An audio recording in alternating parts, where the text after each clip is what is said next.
Praise the Lord. Greetings to you all in the name of our Lord and Savior Jesus Christ. Today's Bible verse, the Gospel according to St. Matthew chapter 28 verse 20. I will be with you always to the end of the age. ಮತ್ತಾಯನು ಬರೆದ ಸುವಾರ್ತೆ 28ನೇ ಅಧ್ಯಾಯ 20ನೇ ವಚನ. ನೋಡಿರಿ, ನಾನು ಯುಗದ ಸಮಾಪ್ತಿಯವರೆಗೂ ಎಲ್ಲ ದಿವಸ ನಿಮ್ಮ ಸಂಗಡ ಇರುತ್ತೇನೆ. ನಮ್ಮ ದೇವರು ಇವತ್ತು ನಮಗೆ ವಾಗ್ದಾನದ ವಾಕ್ಯವನ್ನು ಕೊಡ್ತಾ ಇದ್ದಾರೆ ಪ್ರಿಯರೇ.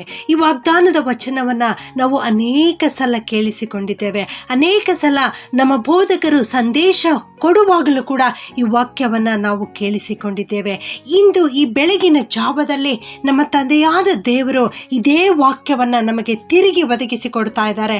ಈ ವಾಕ್ಯವನ್ನು ಸ್ವಲ್ಪ ಆಳವಾಗಿ ನಾವು ಧ್ಯಾನ ಮಾಡೋಣ ಪ್ರಿಯರೇ. ಇಷ್ಟು ದಿವಸಗಳವರೆಗೆ 40 ದಿವಸಗಳವರೆಗೆ ಯೇಸು ಸ್ವಾಮಿ ನಮಗಾಗಿ ಪಟ್ಟ ಶ್ರಮೆಯನ್ನು, ಶಿಲುಬೆಯ ಮರಣವನ್ನು ನಾವು ಧ್ಯಾನಿಸಿದ್ದೇವೆ. ನಿನ್ನೆ ದಿವಸ ನಾವು ನೋಡಿದ್ದೇವೆ, ನಮಗಾಗಿ ಯೇಸು ಕ್ರಿಸ್ತನು ಸತ್ತು ಮೃತ್ಯುಂಜಯನಾಗಿ ಪುನರುತ್ಥಾನ ಹೊಂದಿರುವಂಥ ವಾಕ್ಯವನ್ನು ನಾವು ಧ್ಯಾನ ಮಾಡಿದ್ದೇವೆ. ಆತನು ಪುನರುತ್ಥಾನ ಹೊಂದಿದ ಮೇಲೆ ಈ ಭೂಲೋಕದಲ್ಲಿ ತನ್ನ ಶಿಷ್ಯರಿಗೆ ಕಾಣಿಸಿಕೊಂಡಿರುವುದನ್ನು ನಾವು ನೋಡುತ್ತೇವೆ. ಕಡೆಯ ಸಾರಿ ಈ ಮಾತನ್ನು ಹೇಳ್ತಾ ಇದ್ದಾರೆ ಪ್ರಿಯರೇ. ತನ್ನ ಶಿಷ್ಯರಿಗೆ ಈ ಮಾತನ್ನು ಹೇಳ್ತಾ ಇದ್ದಾರೆ. ಏನೆಂದರೆ, ನೋಡಿರಿ, ನಾನು ಯುಗದ ಸಮಾಪ್ತಿಯವರೆಗೂ ಎಲ್ಲ ದಿವಸ ನಿಮ್ಮ ಸಂಗಡ ಇರುತ್ತೇನೆ ಎಂಬುದಾಗಿ. ಅಂದು ಶಿಷ್ಯರಿಗೆ ಯೇಸು ಸ್ವಾಮಿ ಹೇಳಿರ್ತಕ್ಕಂಥ ಮಾತು ಇವತ್ತು ನನಗೂ ನಿನಗೂ ಕೂಡ ಹೇಳ್ತಾ ಇದ್ದಾರೆ. ಎಷ್ಟು ಆಶೀರ್ವಾದಕರವಾದದ್ದು ಪ್ರಿಯರೇ. ನಮ್ಮ ಪ್ರೀತಿಯುಳ್ಳ ತಂದೆ ನಮ್ಮ ಜೊತೆಗೆ ನಡೆಯುವಂಥದ್ದು ಎಷ್ಟು ಭಾಗ್ಯಕರವಾದದ್ದು. ಈ ಮಾತನ್ನು ಹೇಳಿರುವ ಆತನು ಯಾರೆಂದರೆ, ಆತನು ನಮ್ಮ ತಂದೆ. ಅಷ್ಟು ಮಾತ್ರವಲ್ಲದೆ ಆತನು ನಮ್ಮ ಸ್ನೇಹಿತನಾಗಿಯೂ ಕೂಡ ಇರುವ ಆತನಾಗಿದ್ದಾನೆ. ತಂದೆಯಾದ ದೇವರ ಬಳಿ ಕೇಳಿಸಿಕೊಂಡದ್ದನ್ನು ನಮ್ಮ ಹತ್ತಿರ ಹೇಳಲಿಕ್ಕೆ ಆತನು ಇಷ್ಟಪಡುವ ಆತನಾಗಿದ್ದಾನೆ. ಒಬ್ಬ ಸ್ನೇಹಿತನು ಇನ್ನೊಬ್ಬ ಸ್ನೇಹಿತನ ಜೊತೆ ಯಾವ ರೀತಿ ಅನ್ಯೋನ್ಯವಾಗಿ ಮಾತನಾಡ್ತಾನೋ ಅದೇ ರೀತಿಯಲ್ಲಿ ನಮ್ಮ ತಂದೆಯಾದ ದೇವರು, ಕರ್ತನಾದ ಯೇಸು ಕ್ರಿಸ್ತನು ಒಬ್ಬ ಸ್ನೇಹಿತನೋಪಾದಿಯಲ್ಲಿ ನಮ್ಮ ಜೊತೆಗಿದ್ದು ನಮಗೆ ಮಾತನಾಡುತ್ತಾರೆ, ನಮ್ಮನ್ನು ನಡೆಸುತ್ತಾರೆ.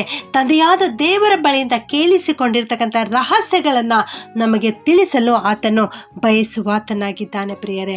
ಈ ಲೋಕವು ಒಂದು ಅಡವಿ ಇದ್ದ ಹಾಗೆ ಇದೆ. ದಟ್ಟವಾದ ಅಡವಿ, ಕಾರ್ಗತ್ತಲು ತುಂಬಿರ್ತಕ್ಕಂಥ ಅಡವಿ, ಕಾಡು ಮೃಗಗಳಂತಹ ಮನುಷ್ಯರು ವಾಸಿಸುವಂತಹ ಈ ಲೋಕದಲ್ಲಿ ನಾವು ಜೀವಿಸುತ್ತಾ ಇರುವಾಗ, ನಮಗೆ ಸಹಾಯಕರು ಯಾರೂ ಇಲ್ಲ ಎನ್ನುವಾಗ, ನಾವು ಸಹಾಯಕ್ಕಾಗಿ ಎದುರು ನೋಡುತ್ತಾ ಇರುವಾಗ, ನಮ್ಮ ಯೇಸು ಸ್ವಾಮಿ ಪ್ರೀತಿಯುಳ್ಳ ತಂದೆಯ ಉಪಾಧಿಯಲ್ಲಿ, ಪ್ರೀತಿಯುಳ್ಳ ಸ್ನೇಹಿತನ ಉಪಾಧಿಯಲ್ಲಿ ನಮ್ಮನ್ನು ಪ್ರೀತಿಸ್ತಾ ಇದ್ದಾರೆ. ಅನಾದಿ ಕಾಲದಿಂದ ಆತನು ನಮ್ಮನ್ನು ಪ್ರೀತಿಸ್ತಾ ಇದ್ದಾರೆ. ಯಾವಾಗಲೂ ನಮ್ಮ ಸಂಗಡ ಇರುತ್ತೇನೆ ಎಂಬುದಾಗಿ ವಾಗ್ದಾನವನ್ನು ಕೊಟ್ಟು ನಮ್ಮ ಜೊತೆಗೇ ಇದ್ದು ನಮ್ಮ ಹಸ್ತವನ್ನು ಹಿಡಿದು ಆತನು ನಡೆಸಲಿಕ್ಕಿದ್ದಾನೆ ಪ್ರಿಯರೇ. ಅಷ್ಟು ಮಾತ್ರವಲ್ಲದೆ ಆತನು ಒಬ್ಬ ಸಹೋದರನ ರೀತಿಯಲ್ಲಿಯೂ ಕೂಡ ನಮ್ಮ ಜೊತೆಗಿರುವ ಆತನಾಗಿದ್ದಾನೆ. ಒಬ್ಬ ಬೋಧಕನಾಗಿ ನಮಗೆ ಬೋಧಿಸುವ ಆತನಾಗಿದ್ದಾನೆ. ಆಲೋಚನಾಕರ್ತನಾಗಿ ನಮಗೆ ತಕ್ಕ ಕಾಲಕ್ಕೆ ಬೇಕಾಗಿರ್ತಕ್ಕಂಥ ಆಲೋಚನೆಯನ್ನು ಕೂಡ ಕೊಡುವಂಥ ಕರ್ತನು ನಮ್ಮ ಕರ್ತನಾಗಿದ್ದಾನೆ.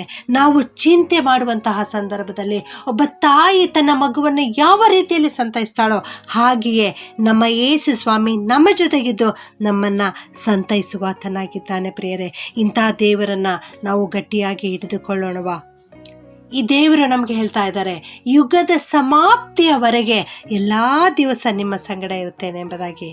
ಇಂದು ಈ ವಾಕ್ಯವನ್ನು ನೀನು ಸ್ವೀಕರಿಸುತ್ತೀಯಾ? ನೀನು ಕೂಡ ಯಾವಾಗಲೂ ಕರ್ತನೊಂದಿಗೆ ಇರಲಿಕ್ಕೆ ಇಷ್ಟಪಡ್ತೀಯಾ? ಹಾಗಿರುವುದಾದರೆ ಕರ್ತನಿಗೆ ಮೆಚ್ಚುಗೆಯ ಜೀವನವನ್ನು ಜೀವಿಸು.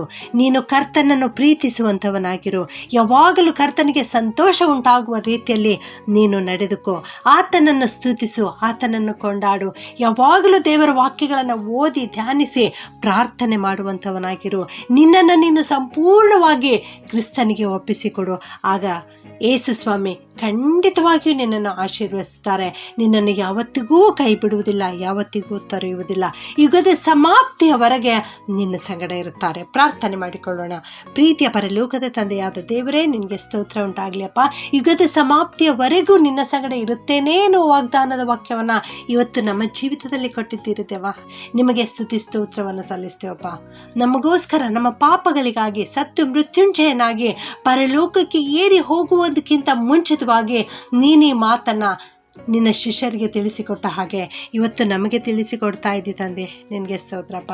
ಈ ವಾಕ್ಯ ಕೇಳಿಸಿಕೊಳ್ಳುತ್ತಿರುವ ನಮ್ಮೆಲ್ಲರ ಜೊತೆಗೆ ನೀನಿರು ಸ್ವಾಮಿ. ಎಲ್ಲರ ಹಸ್ತ ಹಿಡಿದು ನಡೆಸು ಕರ್ತನೆ. ಅನೇಕರು ನಾನಾ ವಿಧವಾದ ಕಷ್ಟಗಳಿಗೆ ತುತ್ತಾಗಿರಬಹುದು ಸ್ವಾಮಿ, ಸಮಸ್ಯೆಗಳಲ್ಲಿ ಸಿಲುಕಿಕೊಂಡಿರಬಹುದು ಕರ್ತನೆ, ಅನಾರೋಗ್ಯತೆಯಲ್ಲಿರ್ಬೋದು ದೇವ.